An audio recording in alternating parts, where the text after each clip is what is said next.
All right, man. Torture Talk. You know what it is, man. We back at it.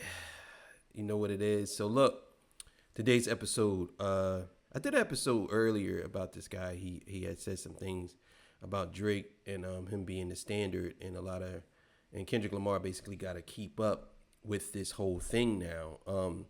And he actually made another comment on the same podcast where he talked about he could have told Drake what to do to beat Kendrick. So we're gonna get into that. Before I get into that, I gotta get a legendary spell. This is Torch Talk. If you like the content, please consider subscribing. If you're new here, let me work for your subscription today. All the beautiful, single, sexy ladies, put one in the chat. All the fellas, y'all know where to find the ones at. Just don't harass them. I don't sell no merch, but I do have content absolutely free. But if you want to leave a donation, link is in the description. Cash App. No more PayPal. They call me the Hidden Gem. I went from 1,300 subscribers to over 13, 14, 15, 16,000. And yes, I am the king of the North. Let me know what kingdom you from. So we're going to get into this clip, man. And we'll be back to discuss. All right, man. So let's get to it, man. Let's do it. Make sure you like, share, subscribe. So let's get it. But guys, when I tell you this shit is incredible, you really should check this out. The best sense ever. LorrayCo.com. And we'll put it at the bottom of the screen. Thank you. Thanks. Or something like that, because I've collaborated with Drake several times, not directly one-on-one, but I would have, if I had a candid relationship like with the artists I deal with, I would have said, play me what you got right now, not the diss records. And then I would have heard everything. I would have initially pointed out what I felt the hit was, and I would erased every verse on it, and I would have just kept the hook, maybe tailored it a little bit to feel something like that, and I'd be like, go in on a nigga, but go in on a hit. And that is what a That's a terrible strategy. I ain't going to lie to you. That strategy is terrible. That's a terrible strategy. When you're battling somebody like Kendrick, you cannot just do something like that. That's a terrible strategy. You would have told him to erase everything and then just tweak the hook and then went in, tell him to go in on a nigga. No, that's a terrible strategy. Because the thing is, I think that people looking at stuff in terms of hits. It's not about that no more. Remember, I said hits versus history. It's not about that. That's just the reason why. But let's keep it going. producer does, everybody. I just want to say that because you see what I'm saying? Like if you're reaching, go where you going, because it's almost like we're panicking now. Like we're in panic mode. What do we do? Let's calm down. What's the best we have? Whether this is, but I didn't even. That's what my plan was. Just keep going. Like, nah, he hit him with a right hook. He beat him to his own win. Like, you see what happened with Meek and him. Yeah. Like, he saw what happened. He should have saw it. He came and made the hit record, but at the same token, allowing grace and being respectful, because I don't know what the mental of everybody was at the same time. Like, in my honest opinion, it's like it was the first time his back was against the wall. Like, but. What do you mean allowing grace and being respectful? Who we talking about? You're talking about Drake allowing grace? Drake being respectful? I don't think so. That, to me, that is 100% false. Being respectful, Drake, no. This whole thing was not about respect. Not at all. And I think that what you're saying right now kind of lets me know that you really didn't pay too much attention to the battle. I think you just paid attention to with the highlights of it. You know what I'm saying? But you ain't pay attention to the battle. In a way to where it didn't have nothing to lean on. Like Pusha, he came with some shit that, like, at the end of the day, nigga could, like, it was the first time his back was against the wall. Like, but in a way to where it didn't have nothing to lean on. Like Pusha, he came with some shit that, like, at the end of the day, nigga could write that off. Like, this is my son. I don't give a fuck what you said about my son. This is my son. I didn't take an L. I'm not gonna do this, but it was just strictly music with the Kendrick. And right there, this is the reason why I say this Drake bias. They don't hold Drake to the same standard they hold everybody else. Off of his statement right there lets me know that he has a Drake bias. You're saying that him hiding the son and then getting Pusha T revealing that, you basically saying you don't care. Tell him I don't give a fuck, man. I don't care what you say. That's my son. Be like, wait a minute, dog. It's a battle. You admit that he got him with that one, bro. And he even admit he got him with that one. And that's another thing, too. A lot of y'all fans can't even admit when Drake admits that he got him with that one. Y'all can't even admit that. No, he ain't get him, bro. He ain't get him. Nah, I don't believe that. I don't believe that. Even though he said it, I don't believe that. Like, nah, bro, he said it. He said it, bro. He said he got me. He beat me. He said that, bro. Like, it's on record.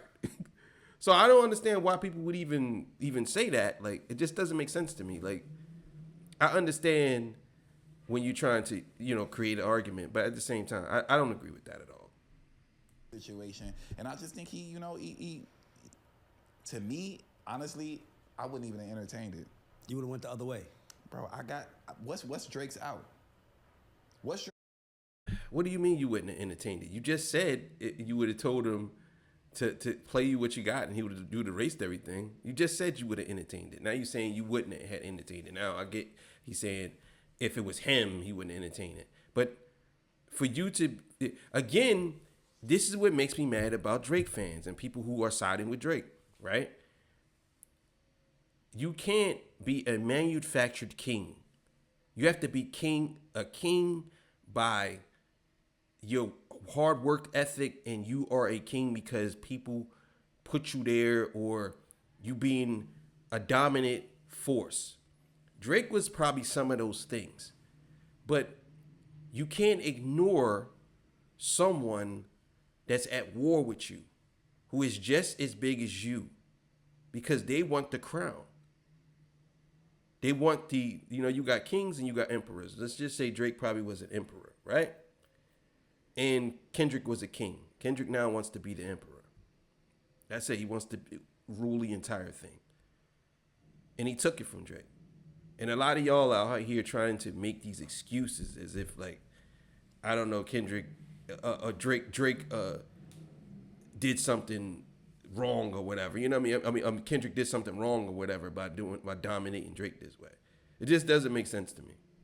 Like, people have to understand and identify that as a person. I wouldn't even have entertained it. You would have went the other way. Bro, I got, what's Drake's out? What's your out? Like, people have to understand and identify that as a person in the music business. I want to encourage every young producer, every young creative to understand what the fuck is your out. This shit don't last forever. It's only rare people in this shit, like a Ray Daniels, like a me, like a niggas that got having a 5-year career is a blessing in this fucking business. I can't believe 10-year career. I can't believe we 20 I can't years? believe it. I guess I don't understand what your argument is on that, but you what are you saying? What is Drake out? Is Drake out what? That he had a battle with Kendrick and now he has a chance to get out of the game? Or his out is like he lost to Kendrick, but what is his out on this? Like he can't get around it because he's gonna, like I don't understand your argument with that one. Maybe I'll run it back a little bit. Rare people in this shit, like a Ray Daniels, like a me, like a niggas that got having a 5-year career is a blessing in this fucking business. I can't believe 10-year career. I can't believe we 20 I can't years? believe it. Like, bro, like what is your out now? Do you feel like he'd have to be an executive or move in he that already kind is of? the executive. I mean, drop the whole artist thing. That's why people doing all this bullshit with the fucking lawsuit with Universal and everything that's going on. Drake has a fucking label deal with Warner. He doesn't need Universal. Yeah. That's why he pivot and they can come up. Yeah. To say that Drake doesn't need anybody, trust and believe, like that's totally false. Obviously he does because of his record sales. Now this happened. I believe this interview happened before he dropped his new album, but I'm sure he's saying something different now. Like, I'm sure in Drake's contract, it's nowhere in there that says that he can't create a group. The same way I put Ty Dolla $ign with Jeremiah and called it My Ty. Him and Party Next Door could call their group something different. Yes. Universal can't control it. They can put it out. He can go get hot off that and then figure everything out. So it's just kind of like, man. How do you think it plays out? To me personally, I don't even give a fuck no more. It's so like, here we go. There it is right there. There it is. So this is what I'm saying, right? You're not concerned about hip hop. You only concerned about Drake winning. That's just the bottom line. That's what this interview is basically about. Because the title of the whole interview, should go watch it. It's about 2 hours long. It says why Drake is the GOAT. And me personally, Drake is not the GOAT. And again, he explains why he believes Drake is the GOAT or whatever. I just don't think he's the GOAT. And I'm going to get to that video soon. But still in all, this is what I mean by, what he's saying here. Like, basically saying like, well, I don't care. But like, so let me get this right. A guy came and took the top guy off of the hip hop game, and you don't care? You don't care that this guy took the guy who's been running the game for so long, took him down. You don't care? Because probably in your head, you probably look at it as from the point of view as, well, he really didn't take him down because he still is relevant and making hits. That's how y'all look at things. Y'all don't look at it like, well, he got knocked down. Y'all think, oh, he's just a little stain on his career. Like, that's how y'all look at it. It's crazy. Crazy. It's just so like whatever. I'm just ready for the next Drake hit. I'm open. So you think he gonna come back with hits? I told y'all. Oh my God. I'm telling y'all I'm a psychic. I told y'all. I told you. That's all he care about. He don't care. A lot of these artists, they don't care about nothing. They only care about, he says, I'm just ready for the next Drake hit. Not I'm ready for hip hop to actually move on and be bigger than what it was or do something different. I'm just ready for the next Drake hit. That's his response. I don't fuck. I'm just ready for the next Drake hit. Like, not the fact that he just got beaten into oblivion. I'm just ready for the next Drake hit. This is what I mean, man. That this is all these people care about. They don't care about hip hop. They only care about numbers and hits. That's it. It's hits versus history. Just remember what I said. And I coined that phrase. And I'm going to put that on the shirt one day. Hits versus history. Which one is it? Which one do you want to side with? That's what it is, man. It's crazy. That's crazy.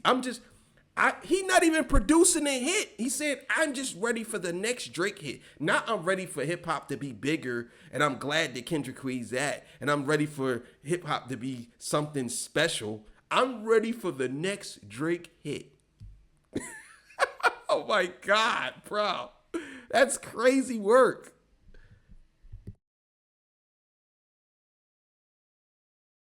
I honestly think that that's what he does.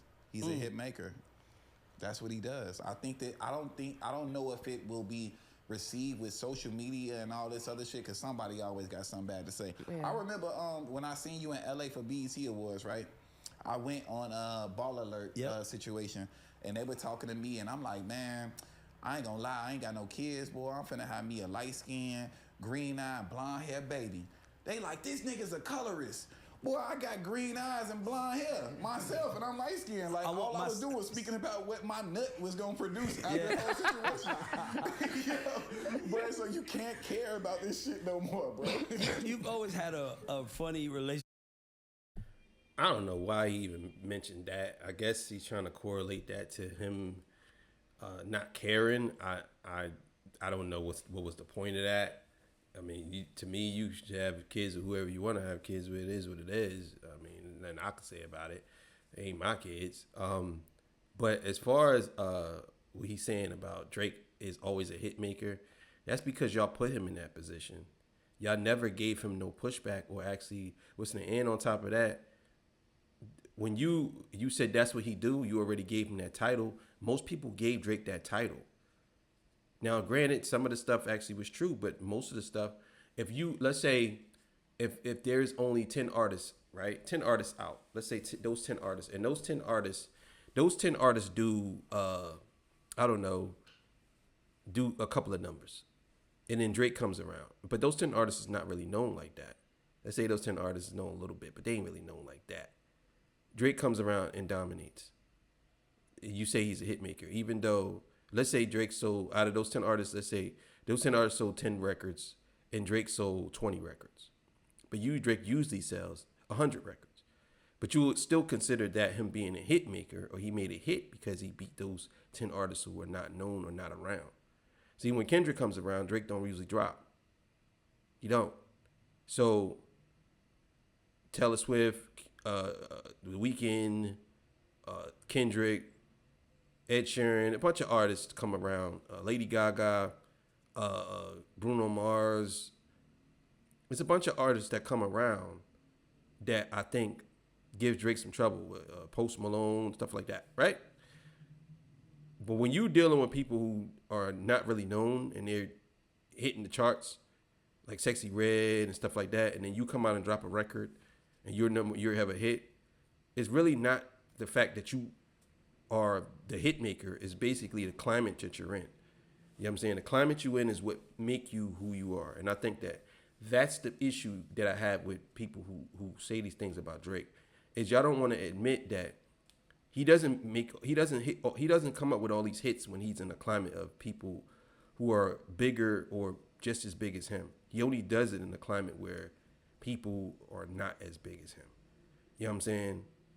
He's never, and don't get me wrong, I'm sure Drake, I don't think Drake has never been in direct competition with anybody. I mean, if I show me where, if I'm wrong, correct me in the comments or whatever. But I just don't think that that's the case. That's just my opinion. I think he comes around when it's easy for him to get the numbers versus, it's like somebody fighting a bunch of bums just to get the no losses title. Well, I ain't never been lost. I ain't never been lost. I never lost a fight. And it's like, okay, but you fought all people that you know you could beat. That's how I look at Drake. You know what I'm saying? That's how I look at him. So let's keep it going. Shit with the black female community, right? Yo, Cheyenne, when you about to go there, it's like, hold on, you've always had an issue with it's always been that. Like, why is that, bro? Like, why do you think there's an issue? Like, why do you think initially I said some shit that I won't even repeat myself. Yep. But I said it based off of a lifestyle. Like, a lot of people don't understand when I said that shit, and I said it, and it was very distasteful. And as a grown man,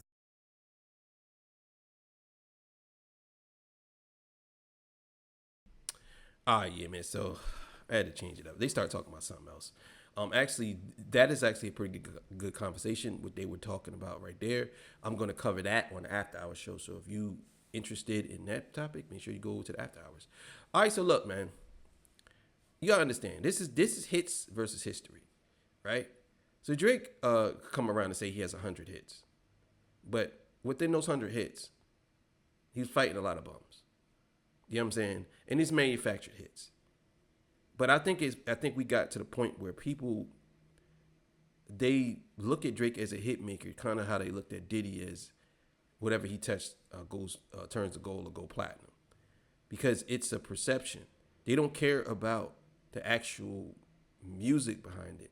They want to be a part of the winning team. So if Drake comes out with another hit, they can say, see, that battle didn't do anything to him. He's still the same old Drake. He's still number one. He's still making the hits, because that's all they care about. It could be the worst song ever. It could be the Poopy Scoop song.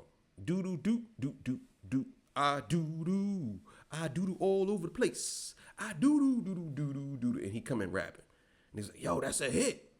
Because they don't care about what's in the song. They only care about him making hits, because it's all about perception. Because remember, everybody wants to be the winner. They want to be on the winning team. You know what I'm saying? Nobody wants to take the losses. They want to take all the wins. For good reason, because winners are winners. I think the issue with that whole thing is the fact that Kendrick did something that I think history will talk about more than everything. Remember, I want y'all to understand this. Not Like Us is talked about more than Drake's whole career. That one song.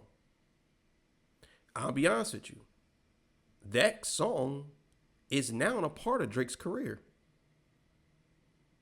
Kendrick gave Drake a song, whether it wasn't a gift, as it was like a gift with a bomb inside of the box, but he gave him that song. That song, whether you want to say it helped Kendrick, but it destroyed Drake, and Drake accepted it. Because honestly, if he wanted to get ahead of it, he should have not accepted it. And by not accepting it, he should have kept it going. But he didn't. He quit. You know what I'm saying? So, as far as the hits, I can point out something that I think a lot of y'all probably don't notice. And this is why I say hits don't really mean anything. Because, for example, Lauryn Hill, right? Lauryn Hill has one album. One official album, right? I don't care about the spin-offs, whatever you want to talk about. Miseducation of Lauryn Hill. And the reason why I bring up Lauryn Hill, because her and Drake are similar. Like, they both sing, they both do their thing, right? Sing, rap, right? But I can almost guarantee you that y'all would never say, with all Drake hits, that he has anything better than that one album. That's why hits don't really mean anything when it comes to history. Because that one album is better than Drake's whole catalog. That one album. Even if he was to put a collection of songs together, it's still better. Because you got to understand, there's a moment in time, and then there's times and moments. You understand? A lot of y'all try to separate the two. There's a moment in time, and then there's times and moments. Drake has times and moments. Lauryn Hill has a moment in time. You know what I'm saying? Kendrick, moment in time. And I'm talking like, Kendrick is probably both. Times and moments and a moment in time. Like, he does it all. So I'm just saying, this is my point. All right. Thank y'all for joining me, man. I appreciate y'all, man. Remember, history versus hits. What side are you on? Sound like a infomercial. All right, man. See y'all. Peace. Bye.